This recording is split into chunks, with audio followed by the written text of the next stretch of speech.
people here in America. More than 6,000 Americans have died. The mayors of Los Angeles and New York City are now encouraging everyone to wear some sort of facial covering outside in the public, and the White House expected to make that same recommendation nationwide. As the country's top infectious disease expert, Dr. Anthony Fauci, is urging all states to issue stay-at-home orders to stop the spread of this deadly pathogen. If you look at what's in those 30-day recommendations of the guidelines, that's essentially what it is. I mean, I know it's difficult, but we're having a lot of suffering, a lot of death.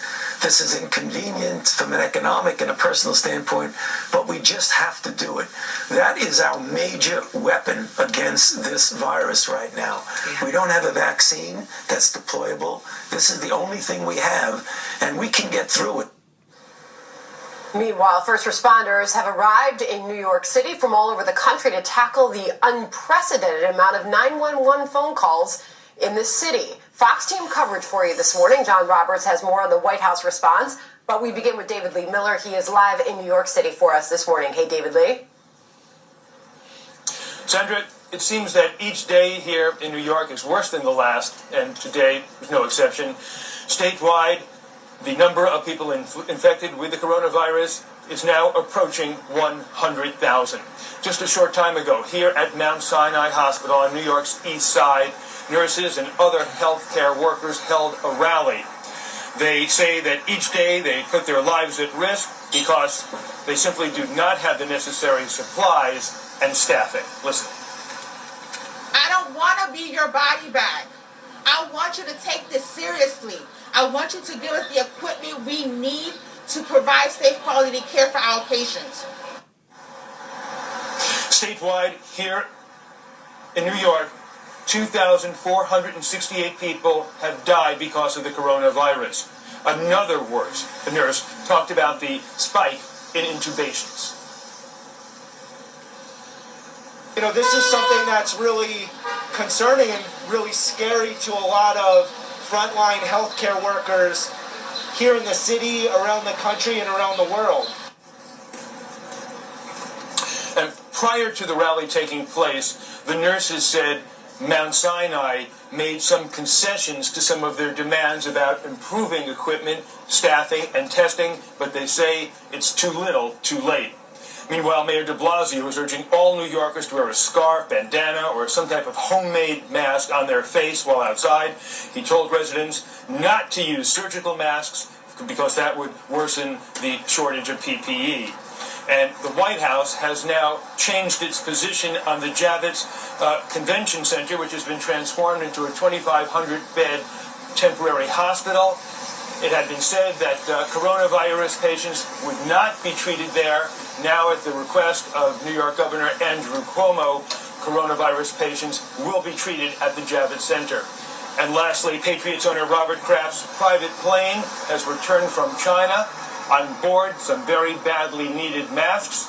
The plane landed yesterday in Boston. Those masks are going to be used in Massachusetts and Rhode Island, but 300,000 of them, we are told, are now on their way here to New York. Sandra? David Lee Miller, thank you for your reporting on the ground there in New York City. Ed? Thanks, Andrew. The jobs report is out for March now, showing the U.S. economy lost more than 700,000 jobs. Unemployment rising now to 4.4%. That survey was done before the massive job losses that we saw in the last 2 weeks. President Trump talked about all of these challenges yesterday. You see 6 million people unemployed, unemployment numbers get released, and you see 6 million people. And it's an artificial closing. It's not like we have a massive recession or worse. It's artificial because we turned it off. Think of what we're doing. We're saying, don't go to work and we'll pay you. Everything's the opposite. Our chief White House correspondent, John Roberts, is live from the North Lawn this morning. Good morning, John. It sounds like Treasury Secretary is jumping on these small business loans almost immediately now.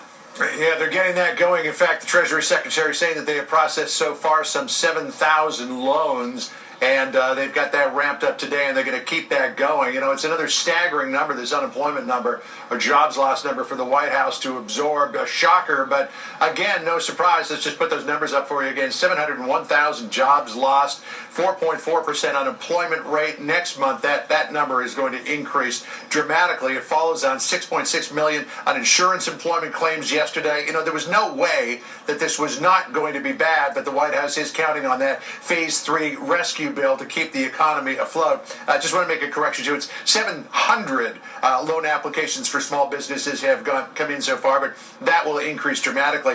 The CDC expected today to issue guidelines for people to wear cloth masks when out and about where there are other people. A cloth mask, of course, different from what you see there on the screen. Also different than those N95 respirators that the government wants to keep in stock for medical workers. But cloth is an aid, according to medical experts, to keep the virus from spreading in cases where you can't always maintain a 6-foot distance. Here's what Dr. Anthony Fauci said about it in the past hour.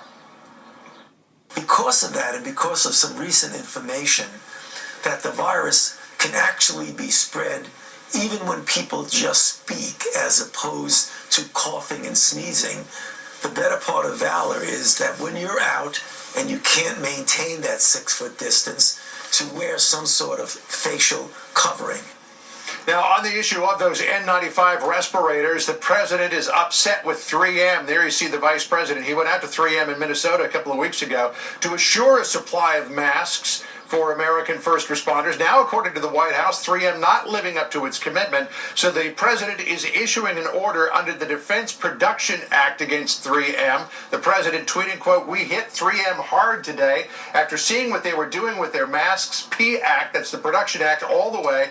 Big surprise to many in government as to what they were doing. Will have a big price to pay. The White House had wanted 3M to increase the import of masks that it makes overseas to the United States. The White House also found out that 3M had been exporting some masks to Canada and Latin America, but in a statement today, 3M saying, quote, "Ceasing all export of respirators produced in the United States would likely cause other countries to retaliate and do the same, as some have already done. If that were to occur, the net number of respirators being made available to the United States would actually decrease." And some big news coming out today for people who do not have health insurance. The White House figuring out a way for people who don't have insurance to get treatment if they get sick from the virus. Here's the vice president.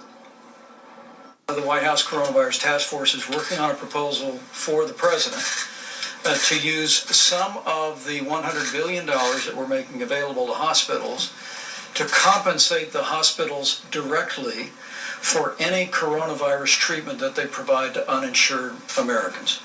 The president is meeting with oil company executives today. Oil prices jumped sharply yesterday after the president said he had talked with the Crown Prince of Saudi Arabia, Mohammed bin Salman, and believed that between Russia and Saudi Arabia there would be a dramatic cut in oil production coming. And Ed, just a note on the masks. I went online today looking for some of those cloth masks. Yep. A lot of places you can't get them until at least May, so you're going to have to do some shopping around. John Roberts covering a lot of ground.